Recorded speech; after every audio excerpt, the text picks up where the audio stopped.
Hello दोस्तों, नमस्कार। स्वागत है आपका फिर से नए वीडियो में। दोस्तों आज की वीडियो में हम देखने वाले दोस्तों करमवीर भरत। दोस्तों करमवीर भरत खंड काव्य के षष्ठ सर्ग राम भरत मिलन का सारांश कथा वस्तु लिखी है। तो चलिए दोस्तों देख लेते हैं।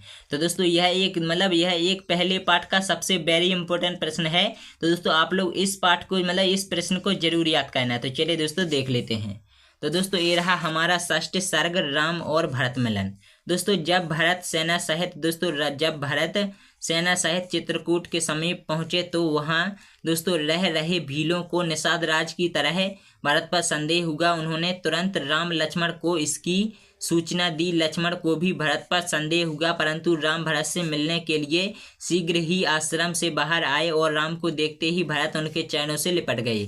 दोस्तों चाहते थे भ्राता को अंक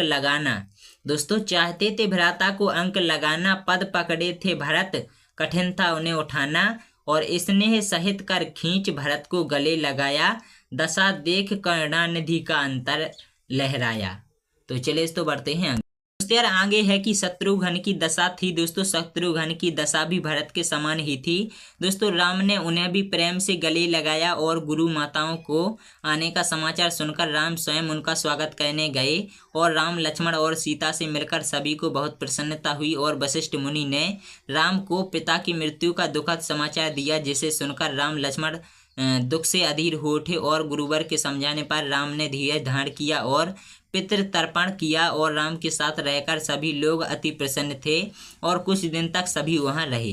दोस्तों राम के समीप पाकर समीप्य पाकर और चित्रकूट की निराली शोभा देखकर सभी स्वयं को भी भुला बैठे। और राम के प्रताप से वहां का वातावरण अत्यंत पवित्र हो गया था।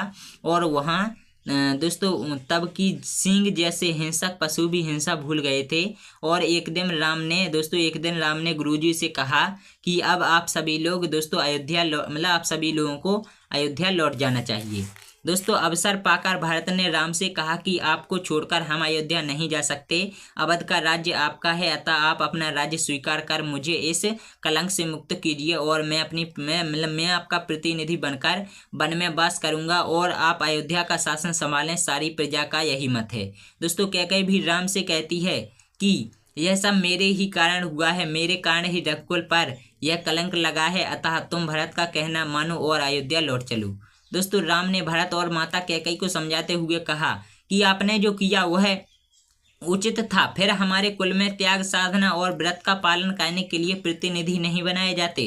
हमारे पिता स्वर्ग सिधार चुके हैं, माताएं विधवा हो गई हैं, और इतना सब होने पर भी मैं पिता के वचन की लाज ना रखूं तो कुल की अपकीर्ति होगी। और उन्होंने भरत से कहा कि तुम अगर कहो तो मैं समस्त अपयश स्वीकार कर सकता हूं, परंतु एक बार अपने कर्तव्य के बारे में तनिक भी विचार करो। दोस्तों यह सुनकर प्रेम सागर में डूबे भरत की आंखें खुल गईं और उन्होंने कहा कि आपने मुझे उबार दिया है, मैं अयोध्या लौट जाऊंगा, परंतु मुझे एक अनुमति दे दीजिए कि मैं आपका प्रतिनिधि बनकर राजकाज चलाऊंगा और नगर के बाहर नंदीग्राम में आपकी ही भांति कुटिया बनाकर रहूंगा। आप अपने कर्तव्य का पालन कीजिए, लेकिन मैं आपकी चरण पादुकाएं बिना लिए वापस नहीं जाऊंगा। ये पादुकाएं आपके शासन का चिन्ह होंगी और 14 वर्ष पश्चात लौटकर आप अपना राज्य संभाल लेना। और यदि आप निश्चित अवधि बीतने पर वापस नहीं आए तो अपने भारत को जीवित नहीं पाएंगे। यह कहकर भरत राम के चरणों में गिर गए और राम उनकी भ्रात भक्ति से गदगद हो उठे और अपनी पादुकाएं भरत को दे दी। फिर राम ने सभी को विदा किया। तो चलिए इसको देख लेते हैं इससे आगे का प्रश्न। तो दोस्तों यह है कि भरत ने अयोध्या आकर वही किया जो उन्होंने राम से कहा था। वे नंदीग्राम में दोस्तों पैंट कुटी बनाकर रहने लगे। वहाँ कुशा ही उनका आसन था और तथा राम की चरण पादुकाओं को राज सिंहासन पर सुशोभित किया और शत्रुघ्न की सहायता से वह राज्य चलाने लगे।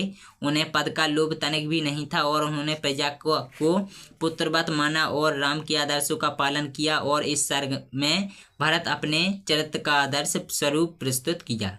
तो दोस्तों ये हो गया हमारा प्रश्न। तो इससे अगर आप लोगों को आगे की कहानी जाननी है तो दोस्तों आप लोग आगे वाला प्रश्न देख सकते हैं। तो चलिए दोस्तों आशा करता हूँ आप लोगों को वीडियो पसंद आई होगी। अगर वीडियो पसंद है लाइक करना, शेयर करना, चैनल को सब्सक्राइब जरूर कर लेना।